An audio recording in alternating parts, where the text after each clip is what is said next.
네, 최근 EBS를 보면 좀 미쳐가지고 지랄 같은 질문들이 많이 등장하고 있습니다. 하지만 이러한 지랄 같은 질문들도 제대로 배우면은 영어 공부하는 데 큰 도움이 될 수 있는데요. 이번 시간에 제가 수능 완성, 분위기 심경 문제 중에서 한 부분을 가져왔는데요. 이 질문을 통해서 어디가 엉터리이고 어디가 지랄 같은지 확인하시고요. 또 중간중간에 제가 문법, 어휘, 독해 전반적인 부분에 대해서 언급을 할 겁니다. 그래서 이 질문을 통해 가지고 여러분들 영어 공부 중간 점검도 하시기 바랍니다. 네, 해당 지문은 분위기 심경 수능 완성 4과의 첫 내용인데요. 여기서 보시면은 그 사람이 느꼈습니다. 그가 지켜봐지고 있다고 느꼈습니다. 자, 근데 이 지문을 보시고 이상함을 못 느꼈으면은 영어 공부가 A상추 잘못된 겁니다. 자, 보시면은 처음부터 여기 like가 문제인데요. 여기서 feel like를 보고 여러분들 이상함을 못 느꼈다. 그러면은 영어 공부가 A상추 잘못된 겁니다. 자, 무슨 얘기냐면요. like는 영어 문법상 전치사가 원칙입니다. 전치사가 원칙이기 때문에 이렇게 뒤에 절을 받을 수 없고요. 그럼 대신에 feel as if를 써야 합니다. 이것도 하나 확인하시면서 문법 점검하시면 되고요. 그리고 그가 지켜봐지고 있다는 걸 느꼈다. 그리고 머리가 쭈뼛섰다고 했습니다. 자, 그러면은 이 두 문장 보실 때 여러분들이 아무 이상을 못 느꼈다 하시면은 논리력, 즉 사고력이 좀 부족한 겁니다. 자, 가령 제가 여러분들 지금 보고 있습니다. 지켜보고 있는데 여러분들 혹시 등골이 오싹한가요?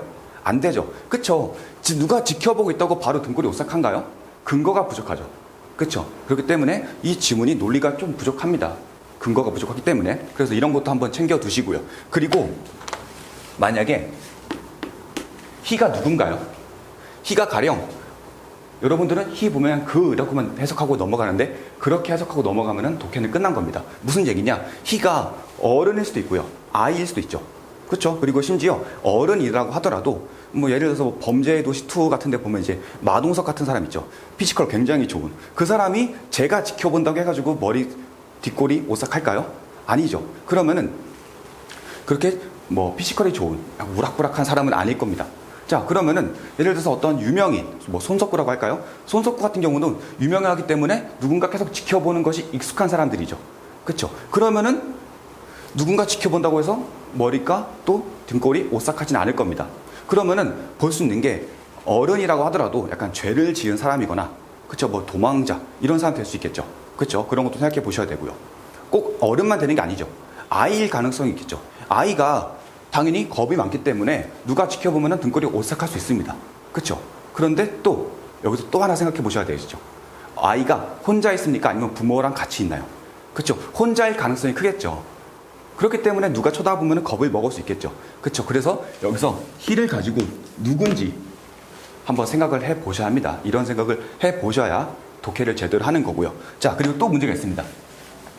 그래서 진행형을 사용했죠. 보통 누군가 보고 그리고 그 사람이 등골이 오싹하다 하면은 딱 보는 순간 등골이 오싹한 거죠. 근데 계속 지켜보고 있는데 등골이 오싹하다? 조금 논리가 안 맞죠. 그래서 이 부분도 여러분들 논리가 안 맞다는 거 점검해 보셔야 합니다. 그래서 영어 공부 독해는 해석하고 번역하고 넘어가는 것이 아니라 이렇게 언급한 것처럼 독해하면서 이런 것들이 생각이 나야 정말 제대로 된 독해고요. 이것이 올바른 영어 독해입니다. 그리고 그는 몸을 숙였습니다. 뭐 하기 위해서? 걷어 올리기 위해서 그의 젖은 청바지를. 그리고 봤죠. 곁눈질을 본 겁니다. 몸을 숙였기 때문에 곁눈질을 봤겠죠. 뭔가 휙 하는 움직임을 봤습니다. 그 오른쪽에 있는 나무에서. 네, 그러면 해석을 해봤는데요. 이 지문 배경이 과연 언젠지 여러분들 생각해 볼 수 있을까요? 고대인지, 중세인지, 현대인지. 지문 배경이 언제일까요? 자, 여기서 보시면은 진이라고 있죠. 물론 이 지문에서는 청바지 맞습니다. 하지만 원래 진은요, 미국 서부 시대에 마차를 싸고 있는 천이죠. 거친 천. 그 천을 의미했습니다. 그렇기 때문에 최소한 이 지문의 배경은 1800년대 후반 이후가 될 수 있다는 것도 생각을 해볼 줄 알아야 합니다. 자, 그리고 또 중요한 게 있습니다. 여기서 젖은 청바지라고 했습니다. 젖은 청바지. 그쵸? 그러면은 청바지가 젖었다, 바지가 젖었다 라는 얘기는 무슨 의미일까요? 눈이 왔을 수도 있고요. 비가 왔을 수도 있고요. 만약에 눈이나 비가 안 왔다면은 이슬에 젖을 수도 있겠죠. 그쵸? 그리고 아니면은 물가를 건넜다거나 이런 것도 생각해 볼 수 있습니다. 자, 그런데 만약에 눈이라고 한번 해볼까요? 눈이라고 하면은 춥습니다. 추운데 바지를 왜 걷죠?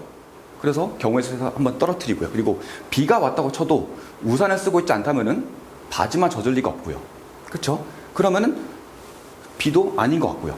자, 만약에 그리고 아침 이슬이라고 하면요. 그러면 계절도 생각해 볼 수 있겠죠. 뭐 봄이나 가을 정도 될 수 있겠고요. 그리고 바지가 젖었던 얘기는요. 이 풀이 바지 높이까지 올라오는 풀에 이슬에 젖을 수가 있겠죠. 그런 것도 생각해 볼 줄 알아야 합니다.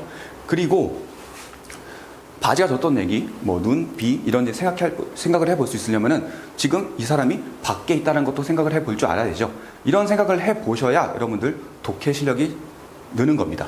자, 그리고 나서 자, 여기 보시면은 이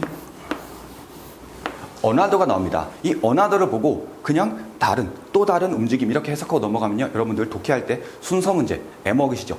애먹을 수밖에 없습니다. 왜? 어나더가 나왔던 얘기는 이 앞에 또 다른 움직임이 나왔다는 걸 생각을 바로 하셔야 돼요.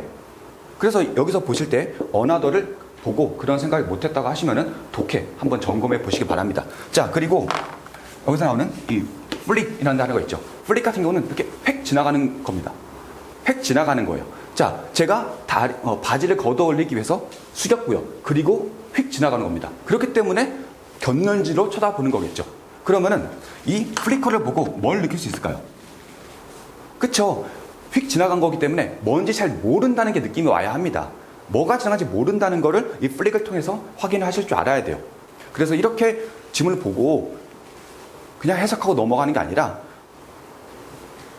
경우의 수를 따져보고 맞는지 아닌지 점검해보고 생각을 해볼 줄 아는 사고력이 뒷받침되는 독해를 하셔야 여러분들 제대로 된 영어 독해를 하는 겁니다. 그래서 이렇게 공부를 하면요. 여러분들 국어 성적도 같이 동반 상승하게 됩니다. 그런데 만약에 여러분들 영어 공부 많이 한 것 같은데 성적이 안 올라서는 학생들 있죠. 그러면은 이 강의를 통해서 내가 어디가 부족한지 문법인지 어휘인지 아니면 논리적인 부분인지 어디가 부족한지 점검하시기 바랍니다.